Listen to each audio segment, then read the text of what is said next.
இந்த கொஸ்டின் பாருங்க, இரண்டு எண்கள் மூன்றாம் எண்ணை விட 20% 50% அதிகமாக உள்ளது எனில் இரண்டு எண்களோட விகிதம், அந்த ஃபர்ஸ்ட் இரண்டு எண்களோட விகிதம் கேட்டுக்கிறாங்க.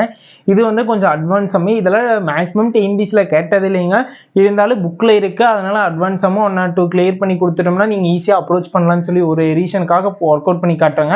இதுக்கு முன்னால் பார்த்த வரைக்கும் எல்லா சம்முமே ரொம்ப இம்பார்ட்டன்ட் சம், டிஎன்பிசியில் அது அந்த ரிலேட்டடாக இருக்கிற மாடல் சம் அடிக்கடி கேட்டுகிட்டே இருப்பாங்க. ஓகேங்களா, வாங்க இதை பார்த்தலாம்.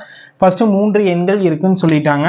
முதல் எண், இரண்டாம் எண், மூன்றாம் எண். ஓகேங்களா, என்ன சொல்லிக்கிறாங்க, இரண்டு எண் ஃபர்ஸ்ட் ரெண்டு நம்பர் வந்து மூணாவது நம்பரை விட இவ்வளவு 20% 50% அதிகமா உள்ளதுன்னு சொல்லிட்டாங்க.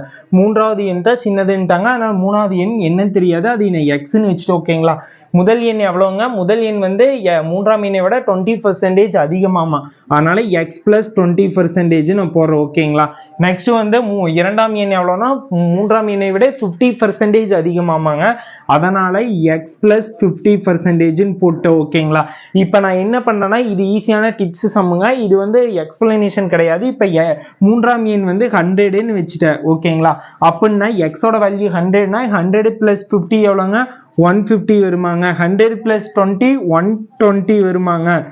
இப்போ வந்து நம்ம கிட்ட முதல் இரண்டு எண்களோட விகிதம் கேட்டுக்கிறாங்களா, முதல் விகிதம் எவ்வளோங்க, 120:150 ஆங்க. இப்போ வந்து ஃபர்ஸ்ட் 10 டேபிள் டிவைட் பண்ணா 12:15 வருமாங்க. அடுத்தது 3 டேபிள் டிவைட் பண்ணா 4:5 வருதாங்க. இனி இதுக்கு மேல சிம்பிளிஃபை பண்ண முடியாது. இதுதான் இதோட ஆன்சருங்க.